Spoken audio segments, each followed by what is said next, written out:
Olá, muito boa tarde para você que nos assiste. O Consulta ao Doutor já está no ar. Hoje para falar de mitos e verdades do registro de marcas e patente. Tem também bate-papo sobre genética e o câncer de mama e uma entrevista bastante esclarecedora sobre cirurgias minimamente invasivas. Aproveita a oportunidade para se manter conectado aqui conosco. Nós estamos no Instagram, @TVHit, o Facebook é Hit TV Oficial. Você acompanha toda a nossa programação através do site www.hittv.com.br. Eu também estou nas redes sociais, @DeniseLuc no Instagram e facebook.com/DeniseLuc. Para começar esse bate-papo, falando de registro de marcas e patentes e falando de mitos e verdades sobre esse tema, eu tenho o prazer de receber a doutora Vivian Feitosa. Ela é advogada. Doutora, que alegria te receber aqui. Obrigada por ter vindo. Muito obrigada, eu que agradeço, Denise, pelo convite mais uma vez. E é sempre um prazer falar sobre esse mundo aí de marcas e patentes. Que a gente ouve os termos, né? Então, a gente ouve falar bastante, vou começar por patente aqui, né? Tem a patente, tem alguns programas de TV onde pessoas que inventaram coisas, ou, enfim, tem ideias, né? Então, startups ali, coisas super legais, e aí é questionado. Já tem o registro da patente? A patente é sua? A gente ouve falar sobre isso. Aqui no Consulta ao Doutor, a gente fala bastante de medicamentos, né? Então, remédio, caiu a patente de tal remédio. Esse remédio custa caro porque patente é de tal laboratório. O que é patente, doutora? Traduz para nós. Nós temos que ter em mente que a patente é toda a ideia que pode ser industrializada, né? Então, quando você desenha, você não está diante de uma patente, mas quando você cria uma máquina, uma fórmula, né, de uma medicação, isso sim é passível de ser patenteado. Por quê? Porque uma indústria pode fabricar aquela sua ideia. Então, a patente já parte dessa questão. Toda patente, ela tem um relatório que é descrito por um profissional da área, ou seja, um expert na área. No caso de uma máquina, por exemplo, um engenheiro mecânico. No caso de uma patente de remédios, um farmacêutico, né? Então, necessariamente, a gente precisa ter o relatório daquela ideia descrita. Então, é tudo que é industrializável. E coisas até simples, né? Mas, de repente, ninguém pensou em fazer isso em larga escala. Acontece muito com estudantes. Né, até saiu recentemente uma reportagem de faculdades onde se tem maior índice de pedidos de patente perante o órgão responsável pelos registros. Justamente porque eles estão ali estudando, têm inovações, têm ideias e essas ideias podem ser patenteadas. Isso é âmbito nacional? Âmbito nacional. Todo o registro é perante o INPI, que é o órgão nacional, porém a patente, quando você tem o registro dela, quando você pedir o registro, ela tem que ser novo mundialmente. O registro é perante o Brasil, porém quando você vai solicitar aquele registro, aquela sua ideia teria ou tem que ser nova nível mundial. Legal, de repente é uma fórmula que já existe, mas vai ser aplicada de outra forma? Isso, aí a gente precisa ver se a inovação cabe uma patente nova. Exato. Entendi, legal. Como é que faz essa busca? Porque uma coisa é eu ter uma ideia, eu acho que vai super vingar e dar certo, mas eu tô aqui na minha bolha, né? O mundo é muito grande. De repente alguém na Universidade da Índia já fez esse registro aí não valeria, né? Então, se for exatamente igual ou muito parecido, porque tem isso também, né? Como que faz essa busca e qual a importância? Esse órgão, ele é de fácil acesso? A gente consegue fazer essa busca pela internet? Quem que a gente procura? É bom ter um advogado para fazer isso? Tem muita gente que é enganada às vezes, né? Mas eu fiz o registro. Aí não fez, você pagou para alguém fazer e o profissional que você pagou não fez o que tinha que ter feito, né? A busca de patente, ela é muito detalhada. E por ser nível mundial, é importante sim não se aventurar em fazer sozinho, diferente da marca, que aí depois a gente fala um pouco sobre isso. Mas a busca da patente, ela precisa de requisitos e detalhes muito específicos daquela sua ideia, para que com aqueles detalhes específicos a gente busque no mundo, através de sistemas mesmo, né? Não é apenas o órgão do Brasil, por exemplo. Então, são sistemas que buscam mundialmente através de palavra-chave, né? Daquela composição ou daquele relatório que descreve a sua ideia. Faço um pedido de patente e não levo adiante. Estou bloqueando para alguém que, de repente, vai querer levar aquilo adiante? Não necessariamente, porque você precisa cumprir alguns requisitos legais. Então, se você não cumpre algum dos prazos, por exemplo, a sua patente, aquele seu pedido, aquele formulário, ele acaba sendo descartado. Patente é algo que demora, porque não é raro a gente ver produtos até já sendo comercializados e que tem uma letra miúda ali que aparece, que é patente pendente. Sim, um pedido de patente, ele demora a depender das exigências. A gente tem muita exigência. Por exemplo, coloca num relatório uma descrição que o examinador não entendeu direito, ele vai exigir que você esclareça ou comprove de alguma outra forma, para ele se convencer de que aquilo é novo, por exemplo, né? Então, tem patentes que demoram para sair 5, 6, 7 anos. Que não impede desse item ser comercializado. Não impede, mas é importante sempre ter essa menção de que está pendente aquele registro, ou seja, os direitos não é ainda daquele inventor. Então, os direitos são daquele inventor a partir do momento em que essa patente já está com você. Aí ele pode exigir receber por aquilo, né? Então, alguma outra empresa ou indústria que queira fazer aquele produto inventado por ele consegue, a partir do registro, receber por isso.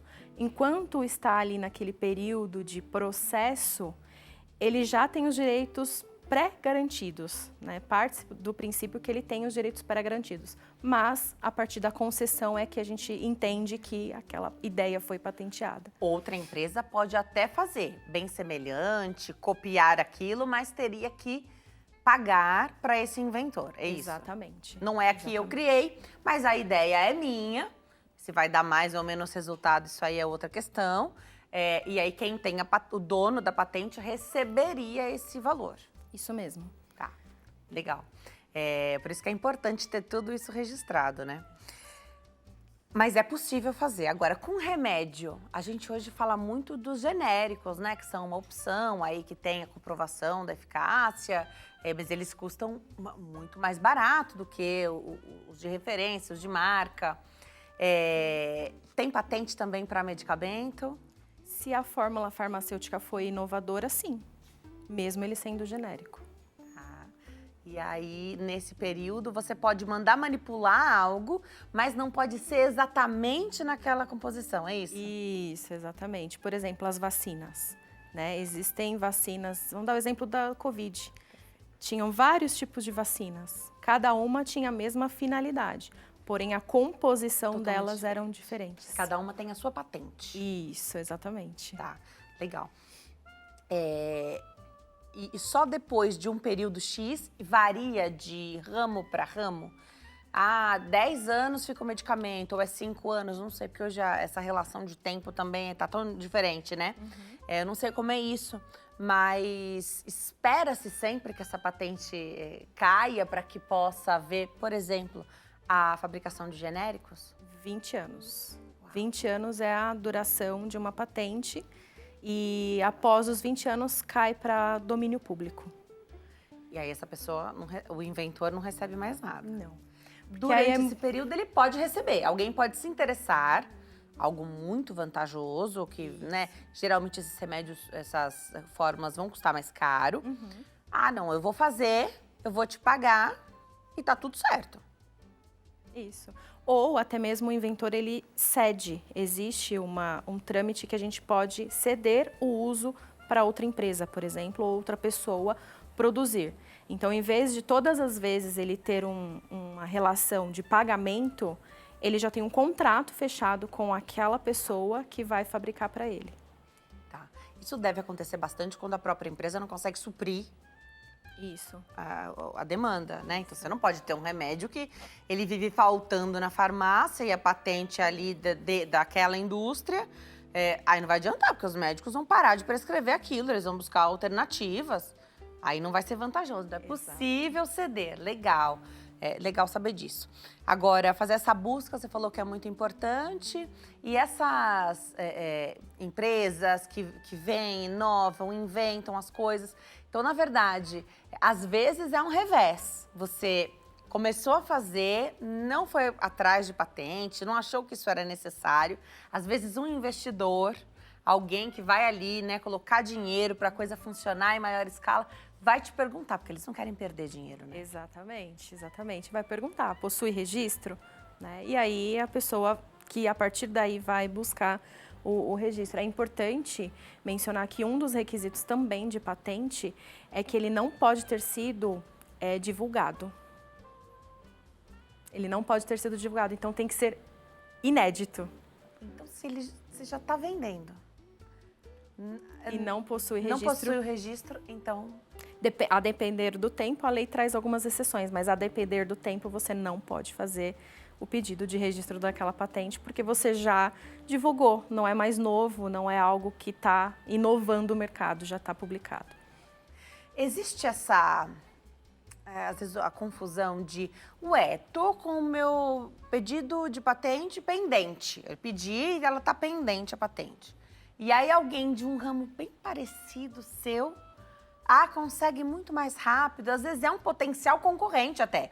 Os produtos são diferentes, devem ter patentes diferentes, mas é tão parecido que alguém sai em desvantagem porque ainda tem essa pendência. Pode acontecer? Pode acontecer, porque na verdade você parte do princípio que você tem os direitos a partir do seu pedido de patente.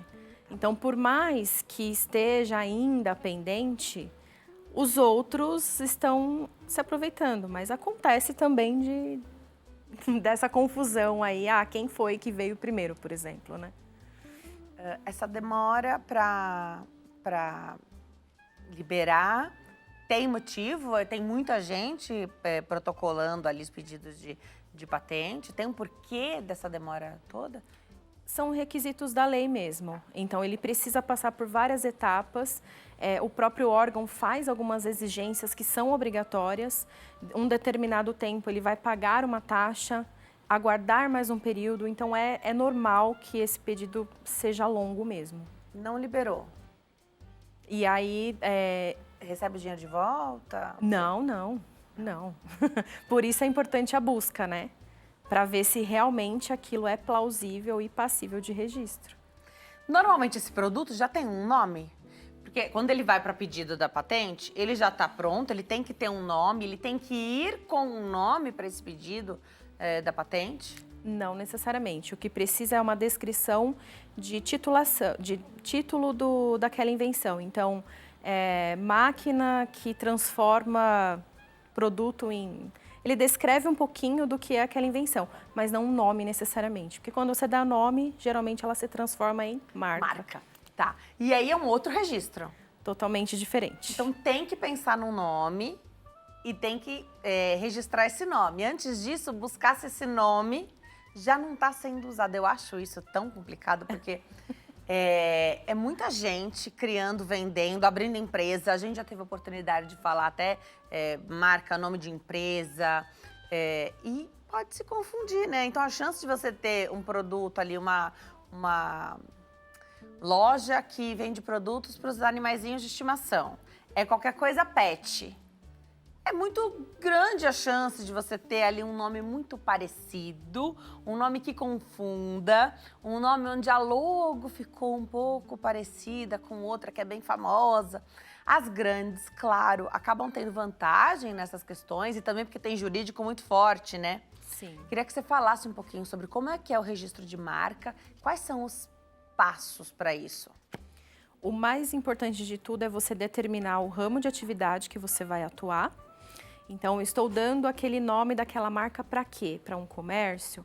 Para uma prestação de serviço determinada? Então, a gente precisa entender qual é o ramo de atividade que você está criando aquele nome. A partir do ramo de atividade é onde a busca é efetuada para possíveis riscos na parte do registro. Então, o começo de tudo é entender quem já possui registro dentro do seu ramo de atividade. E aí a gente consegue entrar no passo a passo. Sendo viável também uma busca, aí para a marca já dá para fazer mais tranquilamente, não é nível mundial, é nível Brasil. Perfeito. Né? Então é o próprio INPI que faz, que determina, né, a decisão das marcas. Então você consegue, através do INPI, descobrir quais são as marcas que possivelmente colidem com a sua. E aí o especialista entra na questão de: achei uma parecida, será que eu tenho chance ou não, né? Não dá para jogar no escuro, vamos dizer assim. Um processo é longo, né? Um processo de marca normal, com os trâmites normal, ele demora 1 ano e meio praticamente. 1 ano e 3 meses, para ser mais exato. E aí você joga no escuro, não dá para você fazer sem estratégia e sem saber se aquilo é possível para você, né?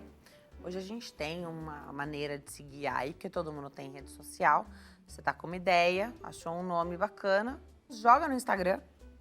Você já vai receber ali, ver se alguém tem perfil com aquele nome, se a empresa, se funciona daquele jeito. Isso já é um norte, mas o mais adequado é fazer essa busca no lugar certo. Porque se alguém tem aquele nome, mas não tem o registro daquela marca, ganha quem registrar primeiro.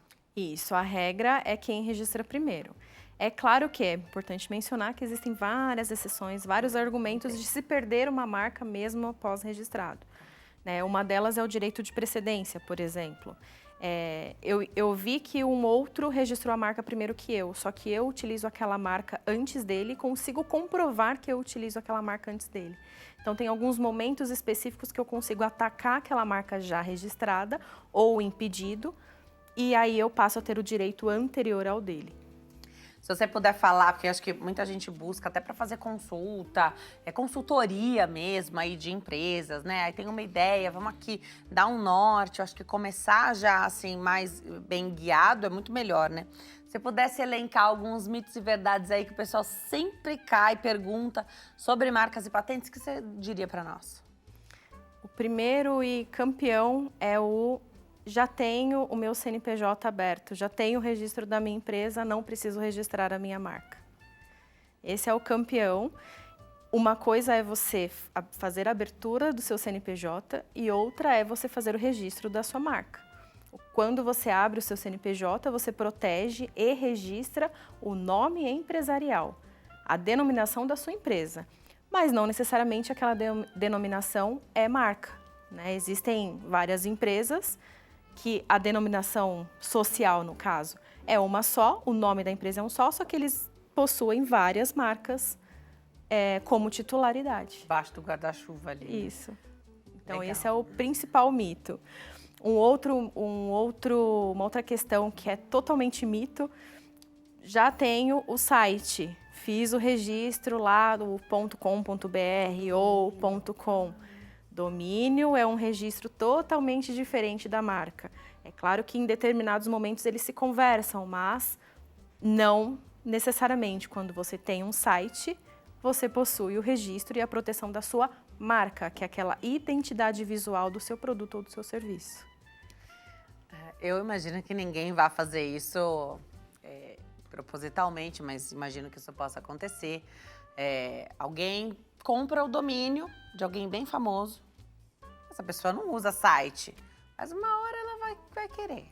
Aí isso vale muito dinheiro, né? Porque ela vai querer esse registro, mas às vezes é o nome dela, é a marca dela. Ou já é sabido que aquela é a marca daquela pessoa. Alguém comprou, às vezes vai querer até vender aquele registro, mas isso não deve ser legal de se fazer, né? Queria que você comentasse um pouquinho sobre essa questão. Olha, eu já fiz o registro, meu nome é minha marca, e tem alguém bloqueando ali o domínio. É possível ter essa conversa? É possível. Isso chama literalmente conflito de marca.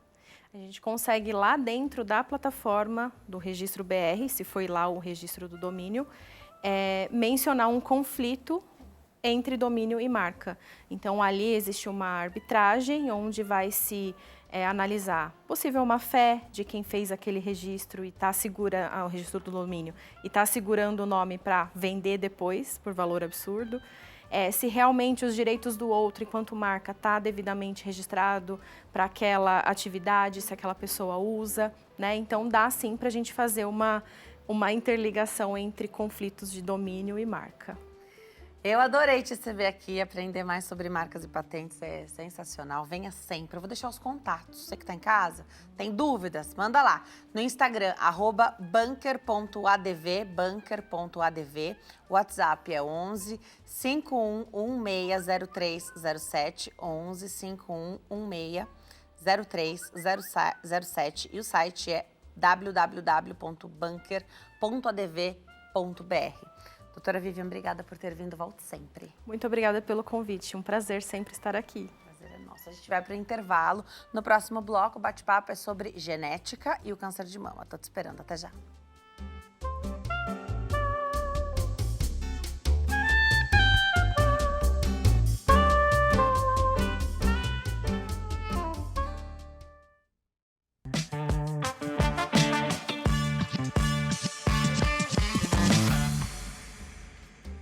Nós estamos de volta nesse bloco para falar de genética e o câncer de mama. Aproveita a oportunidade, é um momento de esclarecer dúvidas, é um momento de se manter informado aqui conosco, através das nossas redes sociais, você já sabe, acompanhar toda a programação através do site www.rittv.com.br. Nesse bloco eu tenho o prazer de receber o Dr. Wesley Pereira Andrade. Ele é cirurgião oncologista e mastologista. Doutor, sempre uma alegria te receber aqui. Obrigada por ter vindo. Para mim é uma honra imensa poder estar com você, esclarecendo a população sobre temas de grande relevância. Eu acho que essa é uma das principais abordagens que o câncer de mama traz, né? A questão da genética. Tem histórico familiar, será que está indicado? Às vezes você passa por todo o acompanhamento, faz segmento e essa família não foi orientada a fazer um aconselhamento genético, a fazer exames genéticos. Será que é para todo mundo, é para todo tipo de câncer de mama? Dá uma esclarecida para a gente, por favor, doutor. Perfeitamente. Então, só para contextualizar, quando nós falamos em câncer de mama, cerca de 90% são cânceres esporádicos e 10% são hereditários, ou seja, tem um gene defeituoso que vai ter a transmissão familiar, né, de pai e mãe para filhos. Quando nós falamos em genética, assim, só para deixar um pouco mais claro, todo câncer é genético, mas nem todo câncer é hereditário. Então acaba se tendo uma sobreposição de ideias. Quando a gente fala, teste genético, mas é genético hereditário. Então nós podemos falar que os 90% são genéticos esporádicos e os 10% são genéticos hereditários. Então, quando que o médico vai suspeitar que naquela família, que naquela paciente que está diante dele pode ter um gene defeituoso? Quando se tem múltiplos casos de câncer de mama na família, quando esses cânceres começaram em idade precoce, quando se tem associação de câncer de mama com câncer de ovário, quando se tem homem com câncer de mama. Então, são alguns marcadores clínicos importantes para o médico desconfiar. Quando a paciente tem um câncer de mama triplo negativo, quando teve câncer de mama nas duas mamas. Então, todos esses são características que o médico, através do exame clínico, da conversa, da anamnese, ele vai perceber e vai captar uma informação aqui, outra colar. Ele vai perguntar como é que é a história da sua família, alguém teve câncer de mama, qual foi a idade de início de manifestação. E o médico, no cérebro dele, vai processar essas informações e vai falar, você preenche tais critérios, você deve fazer o teste genético hereditário ou não, você tem um câncer esporádico, você tem câncer com 60 anos de idade, é um subtipo luminal, ninguém mais na sua família tem câncer. Então, com essas informações clínicas, eu vou julgar se é pertinente ou não fazer o teste genético. E como que o teste genético é fácil? Julguei que aquela paciente tem indicação, tipo Angelina Jolie. Por que a Angelina Jolie fez o teste genético? Porque na família dela tinha várias pessoas com câncer de mama e câncer de ovário. A Angelina Jolie, em si, ela não teve o câncer de mama. Então, foi ordenado um teste genético para a mãe dela. E o teste genético, ele é feito através da coleta de sangue ou através da coleta de saliva. E é pego o material genético daquele material e é feito um sequenciamento genético de última geração. Lembra daquele projeto Genoma Humano que teve na década, no início desse século? É por aí que vem. Então, é feito um processamento daquela célula e estudado o genoma daquela célula. E com isso você vai perceber se tem algum gene, então uma codificação genética no gene de predisposição a câncer de mama. Às vezes a gente faz hoje o que chamamos de painel multigênico. Nós conseguimos estudar também outros genes relacionados a outros cânceres. Mas muito bem, os principais genes relacionados são o BRCA1, BRCA2, o TP53, chama síndrome de Li-Fraumeni, e o PALB2. Esses são os principais genes que eles defeituosos, eles aumentam o risco de ter câncer de mama. Por quê? Porque eles, originalmente, eles são guardiões, eles são protetores, são anjos da guarda. Quando a pessoa nasce com um gene defeituoso, significa que você nasceu sem um anjo da guarda. Sem uma proteção a mais ali. Exatamente. Tá. Porque quando a gente pensa em teste genético, a gente pensa que, claro, eles ainda custam caro, muito mais acessíveis hoje, e eu acho até que com um respaldo ali, de repente, a gente conseguiria por planos de saúde. Você me explicar isso daqui a pouco. Mas pensa-se muito, então vou fazer. E hoje a gente sabe que quando a gente tem um exame genético, um teste genético para fazer, a gente está fazendo perguntas específicas, né? Então, as respostas vão vir de acordo, pelo que eu entendi, com as perguntas que a gente fizer. Então, não é para todo mundo. Perfeitamente. Então, assim, a rigor não é para todo mundo, porque tem uma questão aí de custo-benefício, uma vez que a seguradora não vai pagar para todo mundo, mas também tem uma perspectiva que, à medida que esse teste ficar muito barato, se a gente pensar daqui a 50, 100 anos, esse teste vai ser muito barato. Vai ser como um hemograma, digamos assim. Então, vai acabar que vai cair na rotina. Já existe hoje uma recomendação da Sociedade Americana de Oncologia, recentemente publicada, agora em janeiro de 2024, indicando o teste genético para todo mundo com câncer de mama abaixo de 65 anos de idade. Então, o leque é muito grande, entendeu? Então, lá nos Estados Unidos já tem essa indicação. Então, à medida que ele está reduzindo o seu custo, a gente vai ampliando essa indicação. Por que é importante? Não só para entender sobre a questão de transmissibilidade para os demais descendentes, mas também hoje em dia é importante para identificar se essa paciente com câncer ela é candidata a usar algumas drogas que são direcionadas para quem tem as mutações genéticas. Então, para mim, hoje não é importante só entender essa mutação para eventualmente prevenir câncer nas gerações subsequentes, mas também para eu melhor tratar quem está diante de mim com câncer naquele momento. Também porque a gente está vivendo cada vez mais. Exatamente. À medida que a gente está vivendo cada vez mais também, a gente vai ter essa dinâmica de poder ter outros cânceres relacionados ao longo da vida. Então, genética e câncer de mama não é só... A gente pensa sempre na figura da Angelina Jolie e das cirurgias que ela fez, baseada nos resultados que ela obteve nesses exames, né? Também é isso, mas não é só isso. Exatamente. Então, modernamente, tem medicamentos que são dados para pessoas com mutações do BRCA1 e do BRCA2, que agem especificamente, são terapias-alvos, que tem a ver com a reparação desse gene, desse mecanismo que esse gene defeituoso deveria fazer e não faz mais. Então, você consegue melhorar o tratamento para aquela paciente com câncer de mama que tem a mutação do BRCA1, por exemplo. Sempre foi assim? A paciente com câncer de mama sempre soube esses termos, as siglas, o tipo do câncer que a acometeu? Porque hoje é muito mais corriqueiro, né? As pessoas têm perfis no Instagram e elas já colocam, já falam qual o tipo do câncer que elas tiveram ou estão enfrentando, buscando ali a cura, fazendo seus tratamentos. Talvez mais do que antigamente, isso sempre foi falado para paciente, doutor? Esse conhecimento médico, ele ficou em evidência no início desse século, então por volta de 2005, 2010, que começou a ter essas classificações que a gente fala do subtipo molecular, o sobrenome do câncer, que é luminal A, luminal B, luminal híbrido, HER2 enriquecido e triplo negativo. Então, nós temos 5 famílias, 5 sobrenomes. Então, a paciente vai falar, eu tenho um câncer de mama, HER2 enriquecido. Eu tenho um câncer de mama triplo negativo. Então, isso começou, então, no início do século. E cada dia que passa, à medida que a cultura vai melhorando, os pacientes vão estudando mais, também elas vão ficando mais expert. As pacientes com câncer de mama, elas viram expert no assunto. Então, elas vão a fundo, vão estudando e elas vão ir entendendo, porque o meu tratamento depende do sobrenome do meu câncer, né? Tem drogas específicas para tratar se é hormonal, se é o triplo negativo, se é mutado de BRCA, se é HER2 positivo.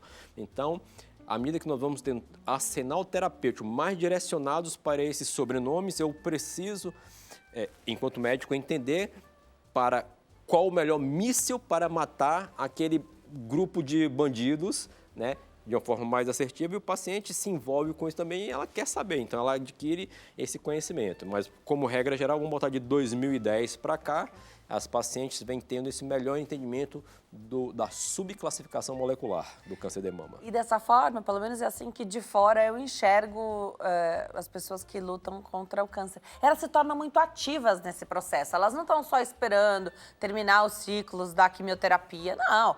Elas sabem exatamente o que precisa ser feito naquele panorama. Pode ser que o caminho precise ser reajustado ali, a rota? Pode. E elas também sabem disso. Então, assim, por enquanto que está estabelecido, elas tomam para si muito mais as rédeas do tratamento ali. Não ficando só passivas ali esperando acontecer, né? Exatamente. E hoje, enquanto médicos, nós temos uma função extremamente importante, que é educar. As pacientes que são melhor educadas pelos seus médicos, ou às vezes ela tem um sistema de saúde que os médicos não conseguem dedicar tanto tempo, mas tem várias estruturas de mídias, programas de televisão, o site dos médicos, várias fontes de conhecimento médico voltado para o público leigo, que a gente tem a função de educar. Pacientes educados, eles são melhor tratados, vão ter maiores curas, né? Associado a isso tem a dinâmica do advocacy, que é muito forte nos Estados Unidos, no qual os grupos de pacientes começam a se unir e lutar a favor de melhores condições de saúde, de tentar incorporar novos medicamentos no rol do seu seguro-saúde, né? Aqui, por exemplo, no Brasil, a gente tem ainda uma limitação grande em relação ao Sistema Único de Saúde. Tem muitos medicamentos novos que tem na dinâmica do rol da ANS, que o convênio médico é obrigado a pagar, mas que ainda não está na dinâmica do SUS. Então, esses grupos de pacientes vão se juntando e tendo mobilizações sociais na perspectiva de integrar cada vez mais medicamentos para melhor tratar esses subtipos de câncer de mama. Uma das perguntas que mais chega aqui sempre é alguém que passou por um câncer de mama ou está passando por um câncer de mama e tem uma filha. E logo a preocupação, né? Então, quão hereditário pode ser esse câncer que estou enfrentando para a minha filha? A gente sabe que não é só a relação ali de mãe para filha.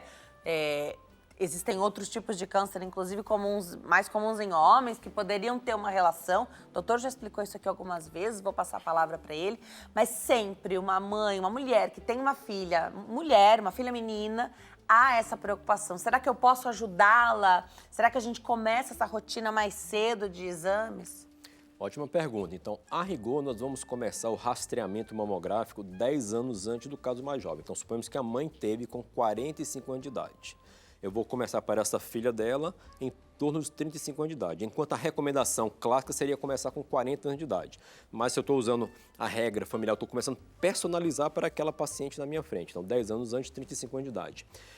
Eu estou contando também que ela teve câncer de mama com 45 anos de idade, a mãe, por exemplo. Então, eu vou, a depender de alguns critérios, pedir um teste genético para essa mãe e vou entender se ela tem alguma mutação genética. Em essa mãe tendo uma mutação genética, eu preciso orientar a filha a também fazer o teste genético. Se a mãe não tem a mutação, não tem o que a filha se preocupar em relação a ter a mutação. Porque, como é uma transmissão hereditária, e eu estou considerando que do lado do pai dela não tem nada, é puramente do lado da mãe que poderia estar vindo essa carga genética. Se a mãe não tem a mutação, esta filha não precisa ser testada. Se a mãe tem a mutação, a filha precisa ser testada e o risco de um filho herdar do seu ascendente a mutação é em torno de 50%. Então, suponhamos que esta mãe com a mutação do BRCA tenha 10 filhas, para ficar mais fácil aqui a conta.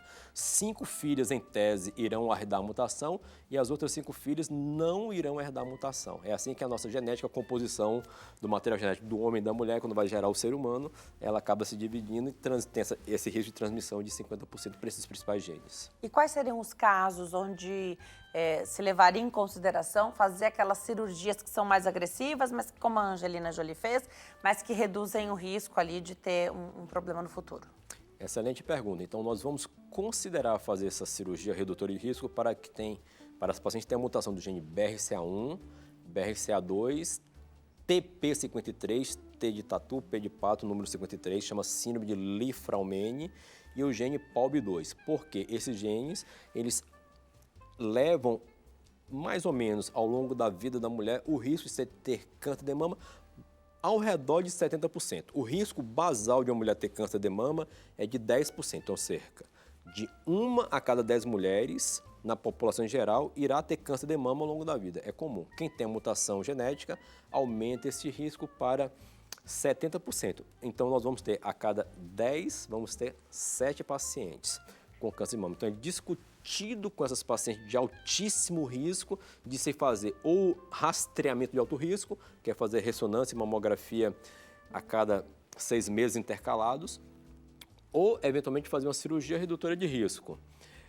A cirurgia redutora de risco ela não é uma obrigatoriedade, mas é uma orientação que é feita com o médico para a paciente entender se faz sentido para ela ou se não faz sentido para ela fazer essa cirurgia redutora de risco. Perfeito.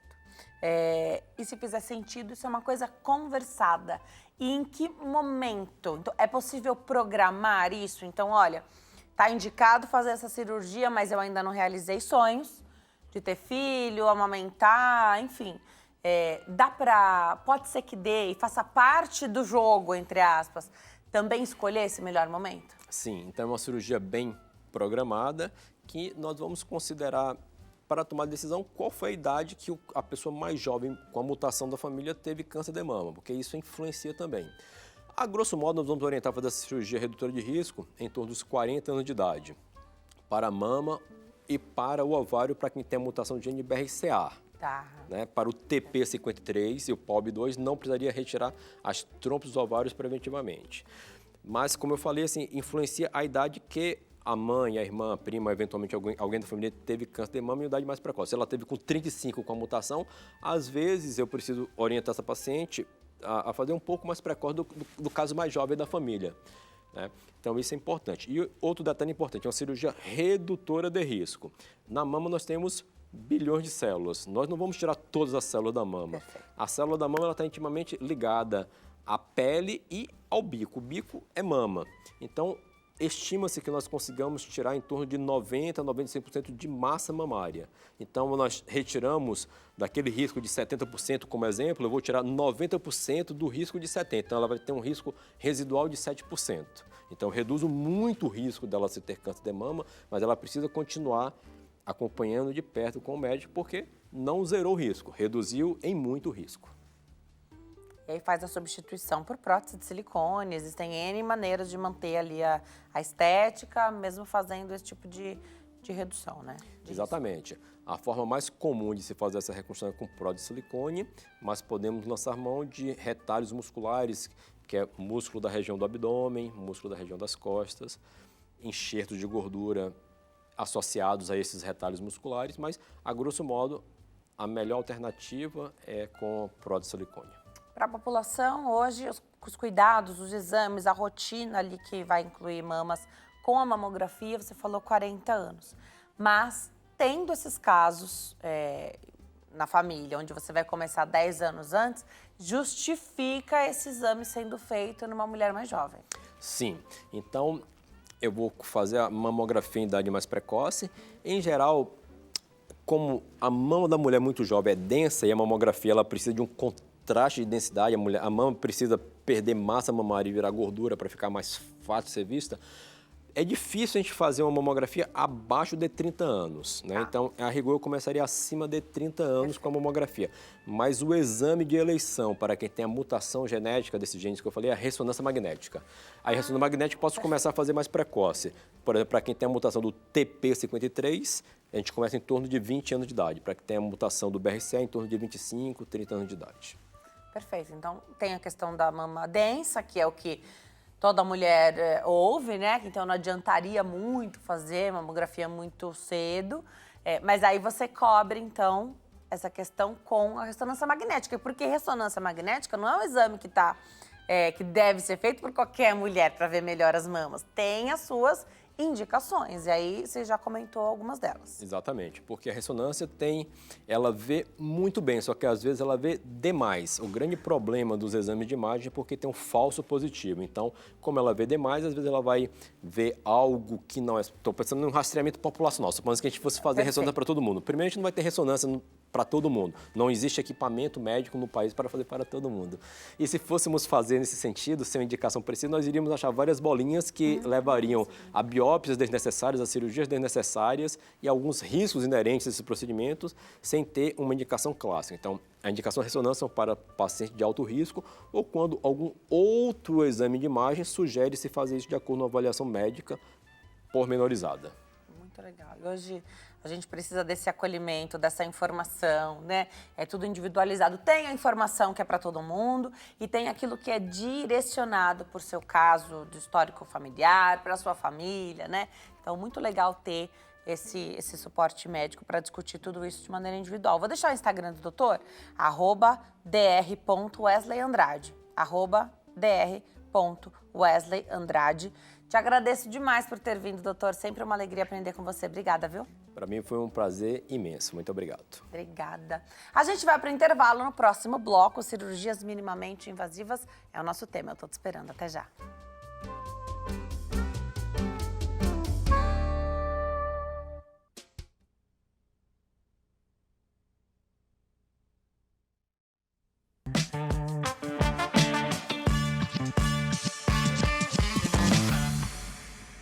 Nós estamos de volta nesse bloco para falar de cirurgias minimamente invasivas, um tema que cada vez mais cresce. O pessoal tem curiosidade em saber quais são os benefícios de fazer cirurgias minimamente invasivas. E hoje, para responder as nossas perguntas, nós temos o doutor Samuel Salu, neurocirurgião. Doutor, obrigada por ter vindo, é uma alegria te receber aqui. É um prazer. E conversar com o neurocirurgião, né? E saber o que é minimamente invasivo. E, para iniciar, o que faz o neurocirurgião? Existe uma dúvida, né? Se só cuida de cirurgias cerebrais ou se tem outras ramificações aí da neurocirurgia, doutor? Essa pergunta é interessante, que até mesmo na área de medicina, né? Quando a gente é aluno, a gente não sabe exatamente tudo que o neurocirurgião faz, né? E o neurocirurgião acaba cuidando tanto de doenças do crânio, quanto de doenças da coluna e doenças também do nervo periférico, por exemplo, né? E, por incrível que pareça, a coluna acaba sendo muito mais frequente do que as doenças de crânio na população em geral. Legal. Então, saber da atuação, né? Então, existem áreas que se interligam, né? Então, ali você pode procurar ou um ortopedista que cuide de cirurgia de coluna, né? Que seja ali especialista em cirurgia de coluna, por exemplo, ou falar sobre seu problema de coluna com o neurocirurgião, né? Exatamente. Principalmente quando é caso cirúrgico, né? Exatamente.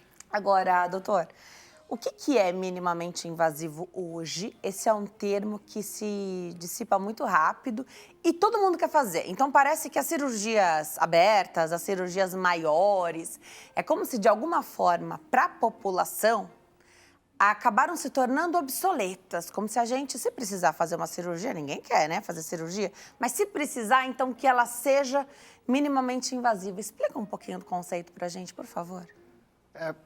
A medicina ela acaba tendo estágios de evolução, né?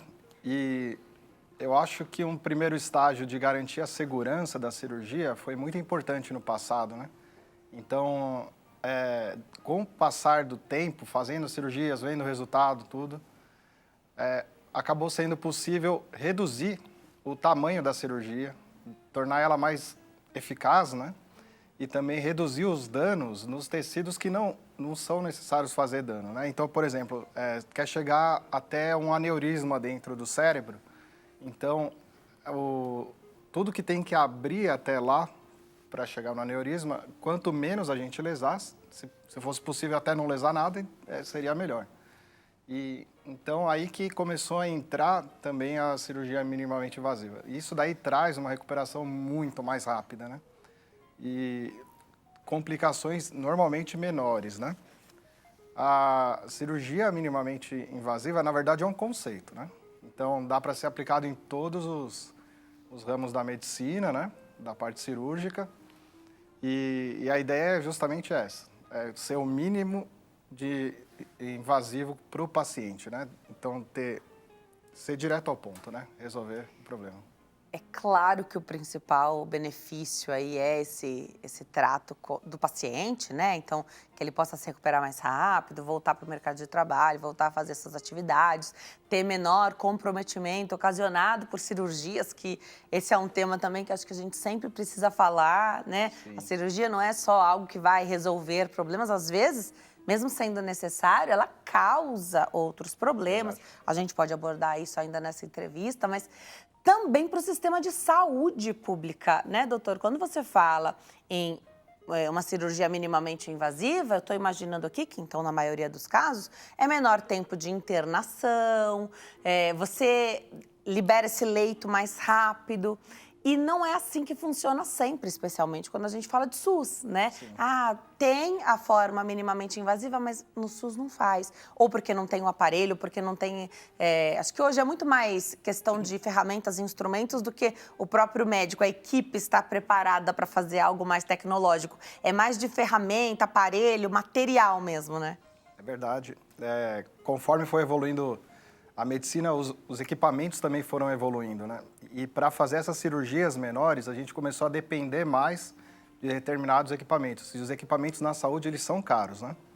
E no SUS, realmente acontece isso. Muitas cirurgias às vezes a gente precisa fazer de forma aberta, né? Por conta do preço desse material que às vezes a gente precisa. Então, por exemplo, numa cirurgia de hérnia de disco de coluna, né? Quando a gente vai operar, a cirurgia fazendo de forma aberta, ela é muito mais barata do ponto de vista material, né? Do que se a gente usar um endoscópio. Mas isso pensando só no material. Se a gente pensar nos dias de internação, se a gente pensar na taxa de complicação. No remédio oferecido pelo SUS para essa recuperação. Exatamente. Colocar tudo na conta. Exatamente. É mais vantajoso fazer o minimamente invasivo. Provavelmente é. Mas não é sempre que falta no SUS, né? Um dos lugares que eu mais operei, né, foi no SUS. A parte de minimamente invasiva. Tanto cirurgias de hipófise, foram muitos casos, e a cirurgia minimamente invasiva na hipófise, ela foi uma das pioneiras aí, né, que conseguiram ganhar a parte do mercado. E quanto cirurgia de coluna também. Em alguns hospitais, às vezes, vale a pena colocar a endoscopia, por exemplo, mas é uma coisa meio... Perfeito. Que a gente precisa, a cada cirurgia, pagar. Não tem como comprar o material e manter lá. A hipófise, pegar esse gancho, é uma glândula mestra do nosso corpo, é isso? Exatamente. Ela é como se fosse o maestro, né, do nosso corpo. Ela manda nas outras glândulas, né? E ela fica bem no centro da cabeça. Antigamente, as cirurgias elas eram feitas pelo crânio, só que a visibilidade dela, justamente por ela estar lá no centro, né, não era possível que a gente enxergasse. Que a gente não, né? Que eu digo lá no começo, quando fazia, né? Essa cirurgia foi evoluindo. Ainda hoje tem alguns que façam a cirurgia sublabial. Então, foi uma das evoluções, porque eles viram que o caminho pelo nariz era muito melhor do que fazer pelo cérebro, né? E o nariz, ele dá uma rota direto, anatomicamente, para a hipófise. E eles começaram a ver que, cortando embaixo do lábio, fazendo, ainda era uma cirurgia agressiva, né? Mas começou já a diminuir, já não mexia no cérebro, já reduzia a chance de ter lesões, né? Que a gente não gostaria que tivesse. Até a hora que o endoscópio, que é muito perguntado lá, perguntaram bastante nas minhas redes sociais, né? O que é o endoscópio? É aquele que a gente usa para fazer endoscopia digestiva alta, né? O endoscópio, na verdade, é um aparelho que serve para iluminar e enxergar. E normalmente ele é fino e a gente consegue entrar em cavidades com ele sem fazer aberturas grandes, né? Então, por exemplo, na cirurgia de hipófise, o endoscópio é usado no nariz e aí não precisa abrir aqui fora nenhuma cicatriz visível, né? A câmera vai direto ao ponto lá no fundo e a cirurgia é feita, então, com esse aparelho. Esse aparelho é um dos principais que possibilitou, em todas as áreas, cirurgias minimamente invasivas, com certeza. Você falou da cirurgia minimamente invasiva, então, para hipófise. O que mais acomete essa glândula? Que já que é uma glândula muitíssimo importante, a abordagem cirúrgica, quando ela é comprometida, estou imaginando, vai ser muito necessária, né? Os tumores de hipófise, tem um tumor que é o principal, que é o adenoma de hipófise, né? A gente pode dividir ele em de duas formas, né? Pelo tamanho dele, então os microadenomas e os macroadenomas, e pela secreção ou não de hormônios, né? Então esse tumor ele pode descontroladamente, que nem você falou, ele manda nas outras glândulas e começar a produzir hormônio para mandar a outra glândula produzir mais hormônio e acaba sendo um problema. Os macroadenomas, eles acabam gerando problema na visão, porque ele cresce e está do lado do nervo óptico. Enquanto que os microadenomas, como o tamanho dele não é o problema é a produção de hormônio. Então, basicamente, são essas duas indicações de cirurgia. Quando está produzindo demais um determinado hormônio ou quando está perdendo a visão para proteger a visão. Estou entendendo que isso é, claro, prejudicial, mas eu sei que dos tumores cerebrais a gente não costuma usar, mesmo quando eles são malignos, a gente não tem o costume de usar a palavra câncer para falar deles, né? Nesses casos que você citou, desses tipos de situações aí que acometem a hipófise, que provocam, claro, o maior transtorno, porque ela é uma glândula mestra, podem ser benignos, na hipófise são mais malignos? Na hipófise é benigno, né? Porque a maioria das vezes esse adenoma é o principal deles, são muito raros os tumores malignos neles, né? No crânio, a gente divide tumores de metástase e tumores primários, né? Dentro dos primários, são três os mais frequentes. Um que é o maligno, que é o glioblastoma, outro que é o meningioma e o outro que é o adenoma de hipófise. Então, ele está entre os mais frequentes, só que ele é benigno. E causa esse transtorno todo. Não precisa nem ser maligno, né? Porque causando todo esse transtorno... Isso daí é interessante também, né? Na neurocirurgia, o termo maligno e benigno, ele é meio complicado, porque às vezes tumores benignos, eles estão em locais meio malignos, né? É difícil de acessar, às vezes pode causar dano durante o acesso, né? E às vezes não dá para retirar ele por completo, né? Então, a localização também manda muito nesse termo, no benigno e maligno na nossa cabeça, né? Como tratar isso daí. Para saber se vai dar para fazer uma abordagem minimamente invasiva, isso em questões cerebrais, assim, que está dentro do crânio. Que exames você lança a mão para fazer esse mapeamento já pré-cirúrgico? O exame principal, quando a gente vê, é a ressonância magnética. Ela consegue ver muito bem cérebro, lesões, diferenciar o que é normal do que não é, o que é o tumor, o que é um edema do lado de fora do tumor, quais as estruturas nobres estão grudadas no tumor para o planejamento, né? A ressonância ela não vê tão bem osso, principalmente no crânio, então a tomografia é muito importante também no planejamento de várias dessas cirurgias, especialmente nas cirurgias de base de crânio. Tá. E uma tomografia simples? Ou tem contraste, essas coisas? Às vezes, o casamento, né, da ressonância com contraste e a tomografia sem contraste já está ótimo. Tá. A gente ouve falar bastante em cirurgias cerebrais hoje do paciente estar acordado. Então, primeiro que são questões que chamam muito atenção. Ninguém quer fazer uma cirurgia na cabeça. Aí, quando ela é necessária, eu acredito que o medo, a ansiedade, tudo é muito nobre ali, né?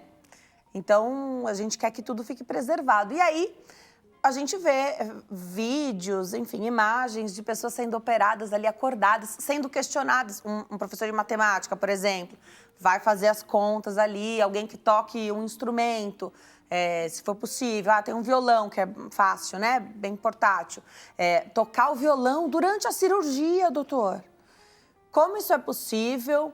Como lidar com a ansiedade desse paciente? Porque você precisa que, tudo bem, ele vai responder ali aos seus comandos, mas ele tem que estar com a ansiedade minimamente controlada, e aí a anestesia, uma sedação, um controle ali de dor e de baixar um pouquinho a ansiedade mesmo, é necessário por parte do anestesista, né? Com certeza, a sua pergunta é perfeita nesse sentido, né? Porque os pacientes eles precisam passar por uma avaliação antes para saber justamente a ansiedade, principalmente quando não tiver chance de controlar, ela pode ser uma contraindicação para fazer esse tipo de cirurgia. Né? Pode ser muito traumático para o paciente fazer isso. O interessante disso daí é que o cérebro, ele não dói. Então, a gente consegue mexer nele e a pessoa não sente absolutamente nada. O acesso até lá dói.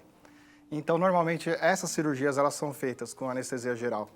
Depois que chega no cérebro, acorda o paciente. Então, imagina, você tem que estar preparado para acordar no meio de uma cirurgia, com todo mundo lá no ambiente totalmente não familiarizado.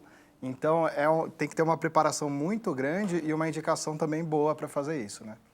A principal indicação é para quando envolve a área da fala, porque a gente tem métodos de estimular o cérebro com eletricidade durante a cirurgia. Então, às vezes, a gente vai lá e estimula para ver se mexe a área da mão, por exemplo, né?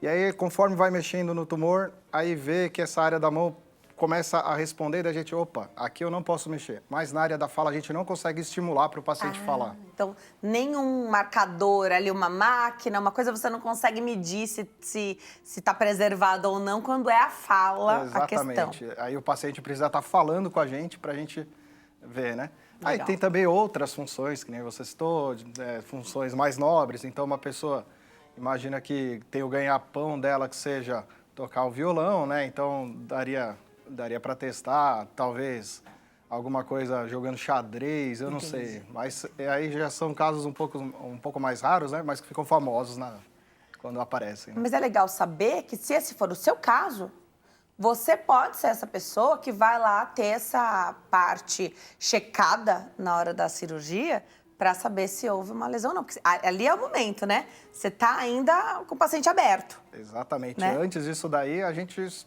só descobria depois da cirurgia. Imagina. É. Mesmo assim, surpresas podem acontecer, né? Porque o Sempre. pós-operatório, eu não sei, tô imaginando aqui, tá? Algum inchaço, mesmo a administração ali medicamentosa, a gente não sabe, de repente, a idade, a comorbidade. Mesmo assim, mesmo você tendo certeza, porque você que estava lá, que não houve lesão durante a cirurgia, mesmo assim, durante um período, pode ser uma situação ali, ou uma sequela temporária, né? Sim, pode ser até permanente, né? A gente faz de tudo para reduzir todos os danos, né? E a probabilidade de acontecer, mas a medicina continua sendo uma ciência não exata, né? Então, isso daí é um trabalho constante na nossa cabeça mesmo, que não dá para a gente ficar entre o sim ou não somente, vai dar certo, vai dar errado. A gente tem que trabalhar com possibilidade e estar pronto para caso cada uma delas aconteça, você tem que estar pronto, né? Tá. A opção minimamente invasiva, então, ela é usada quando tem essa possibilidade de abordagem e quando você está numa estrutura que também te proporcione isso, né? Perfeito. Vou dar alguns exemplos de cirurgias minimamente invasivas, né? Eu vou falar especificamente das endoscópicas, porque foi uma área que eu me especializei bastante, né? Tem a cirurgia endoscópica cerebral, tem cirurgia endoscópica para hipófise, tem a cirurgia endoscópica para coluna, tem cirurgia endoscópica para síndrome do túnel do carpo. Algumas dessas, por exemplo, na síndrome do túnel do carpo, quase sempre dá para usar, independente do paciente, essa técnica. Em alguns outros casos, como por exemplo, na cirurgia cerebral, alguns, por exemplo, tipos de hidrocefalia podem ou não ser tratados por essa técnica. Então, às vezes, mesmo disponível, não tem a indicação, a cirurgia não serve. Então, esse conceito de minimamente invasivo, né, significa dentro do possível que vai tratar o paciente, a gente fazer o menor possível, né? Mas pode acontecer de mesmo tendo todos os equipamentos, às vezes ser indicada mesmo uma cirurgia aberta, né? Pode precisar de mais de uma abordagem? No caso de você, de repente, não conseguir fazer toda a retirada ali, aí você só vai remediando, né? Você não consegue fazer tudo, porque tudo ali é muito nobre. Quando cresce, você tira para não dar, né? Para o paciente ficar sem sintoma. Pode ser necessário? O paciente sabe disso? Sim. o ideal é a gente conseguir enxergar isso antes da cirurgia. Então, já planejar. Então, às vezes, isso daí também é outro ponto muito importante, né? Cirurgias de base do crânio, que antes elas eram feitas com acessos muito grandes e invasivos, né?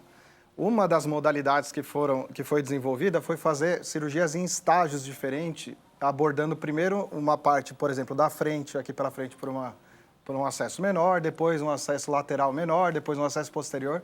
Isso daí já é combinado e informado para o paciente. Olha, a gente tem essa possibilidade de fazer a cirurgia, em vez de fazer uma cirurgia de 8, 9 horas, a gente faz várias de 2 horas e aí pode ser que seja melhor para todo mundo, né?